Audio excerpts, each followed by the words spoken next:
Greetings and salutations, horror movie fans. My name is Gilbert Ybarra, and welcome back to the Addict Review. On today's episode of Tar, we're going to be talking about probably the most under-talked about movie of the early 2000s. And I'm not sure why, because this film has a terrifying premise, great storytelling, amazing actors, including the man himself, Bill Paxton, not only starring in the film, but directing this intense psychological thriller ready to mindfuck you.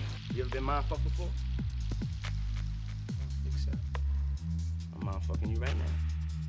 Released in 2001, this crime drama slash thriller slash slasher slash spiritual antics kind of movie is very comparable to Seven for me, because by design they both scared the piss out of me and left me sleepless for decades because of the religious overtones, the motives of the killers, the amazing storytelling of the killers' motives and what's going on. Goodness gracious, I don't know why more people aren't talking about Frailty. Now let's check out that cool poster. I swear I will never understand why this movie isn't praised as much as it should be, but my job is to tell all of you how mesmerizing Frailty truly is. In traditional Addict Review style, I'm going to break down the movie into the three acts as I saw them play out, what I disliked and what I very much liked about each act, how I felt about the film overall at the end, and without further ado, let's talk about Frailty, Act 1.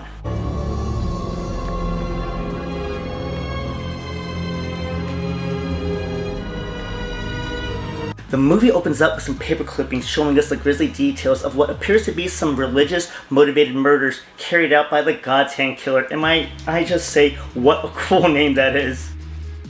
That's it. That's my bad, motherfucker. But the identity of the God's Hand Killer might not be that much of a secret, because Matthew McConaughey's character Fenton has something to tell Agent Doyle of the FBI down in Dallas, Texas. He knows who the killer is, alright? You can say he knows him like a brother. Hold up, it is his brother. So who is it then? My brother. So Fenton begins to give his account of the story in The God's Hand Killer, and you know, what's a movie without Matthew McConaughey shirtless? I'm just jealous that he's Matthew McConaughey and not me.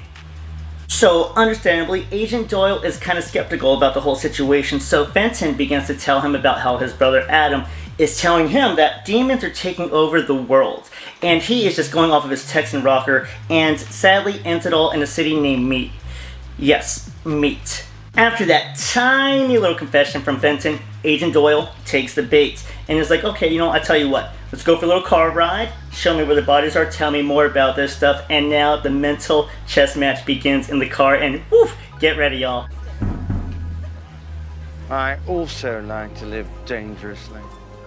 As the car ride begins, we are taken back to 1979 Thurman, Texas, a small town with big morals, strong values, and Bill Paxton as dad, raising his two boys to be good, strong men in this world.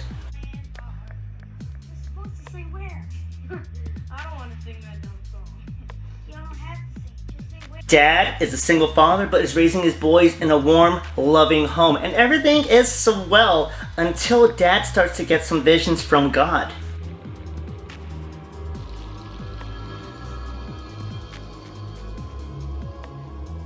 Dad, excitedly in the middle of the night, wakes up his boys and is like, yo, an angel came down with a vision and we got some motherfucking work to do. It is demon hunting time.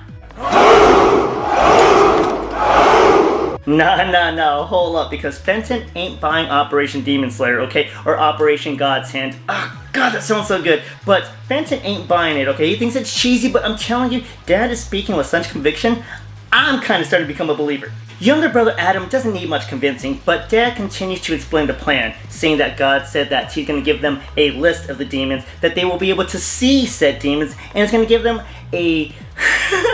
give them some weapons that kind of look like they belong from the Clue murder set. Boys, look at this.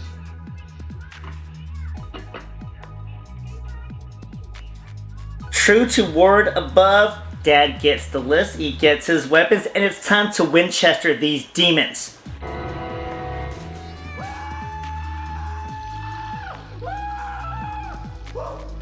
And it looks like initiation is over, boys, as they get a live one. And she looks like an innocent woman, but Dad gives her a little touch on the head and sees her true form. Sees that she's a demon, and with the demon, well, you know the rules. Now you gotta die. Those are the rules. The deed is done, and now time to dispose of the body in the rose garden behind their house. And kiss-ass Adam is hyping up Dad about the deed, and Fenton is still in disbelief, but kind of relieved because he thinks it's over, but kind of shocked when this is only the beginning he's learning. What? And that ends Act 1 as I saw it play out. Now, before we get into my dislikes and likes, do me a huge favor, please, everyone. Click like and subscribe. That would help me quit my job a lot faster. Alright, let's get into the dislikes and likes. So, Act 1, what did I like? The kids were unreal. Kind of reminded me of the cast from It Chapter 1, because these kids, there's a scene earlier with younger brother Adam talking about his own list, which I just found it's really funny to watch play out, and it really gives to the overall atmosphere of Dad's house. The other major like about Act 1 is just the immense ability to build up the tension between Agent Doyle and Fenton. The car ride is very Hitchcock-like in its presentation, and I can't wait to see the rest of it in Act 2. Now, I kind of jumped ahead because we began Act 2 with the car ride beginning as Agent Doyle politely asked Fenton to put on the bracelets and begin their trip over to the Rose Garden.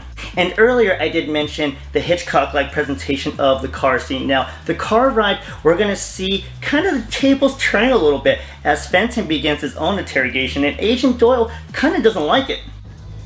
You are hiding something from me. What is it you think I'm hiding? But why don't you just keep talking? Maybe I'll figure that out.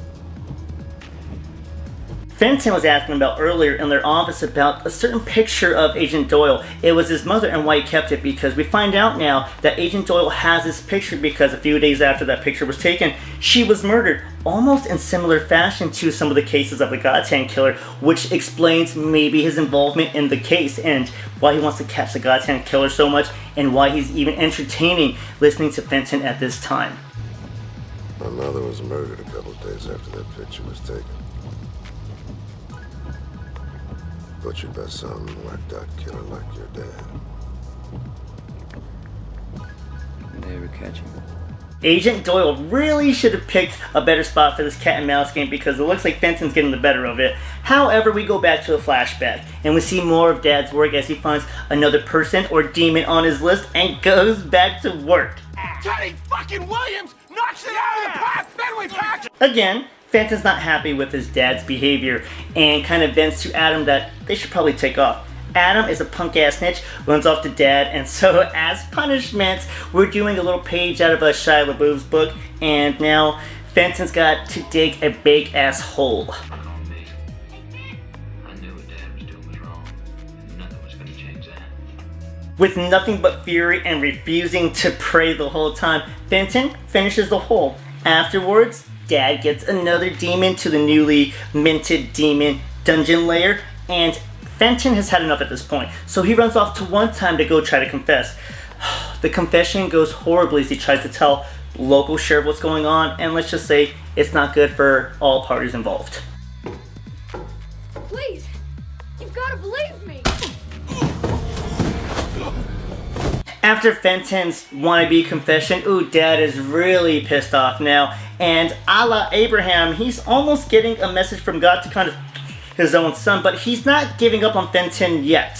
For more penance and punishment, Fenton is now sent down to the chute, and by chute I mean the dungeon that they just created, and he's there to stay there until he sees God, and that's how we end Act 2.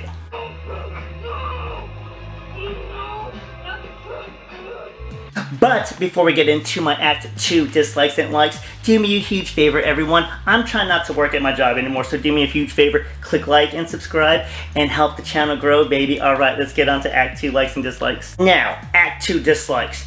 You would think that I would have some dislikes to bitch about at this point in the film, but honestly, I don't have any.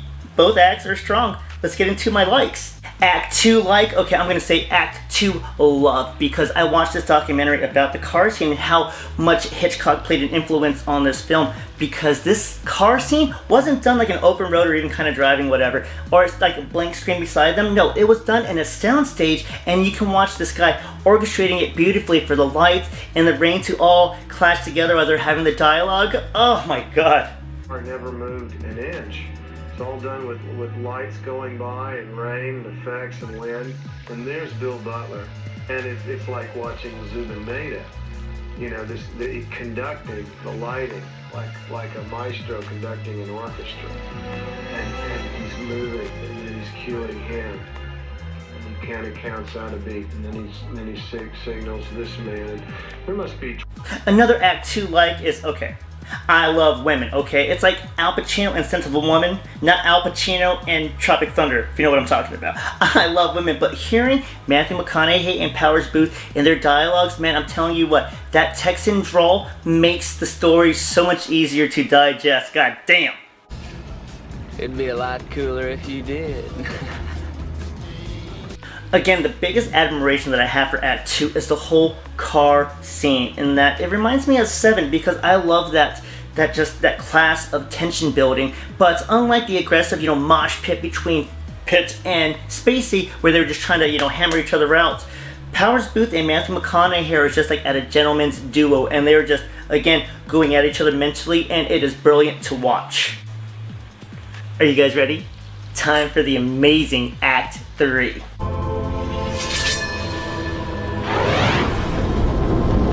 Act 3 begins with Fenton telling Agent Doyle about how he was going insane down the dungeon until he finally saw a vision. So after surviving solitary confinement and receiving a message from an angel, Fenton is released and he's back in the game and he's in good standings with Dad again. However, Adam's a little peeved because he's like, hey man, I want to see God too. Dad's like, don't worry about it, son, in due time. We still have plenty of work to do. A family that slays together stays together.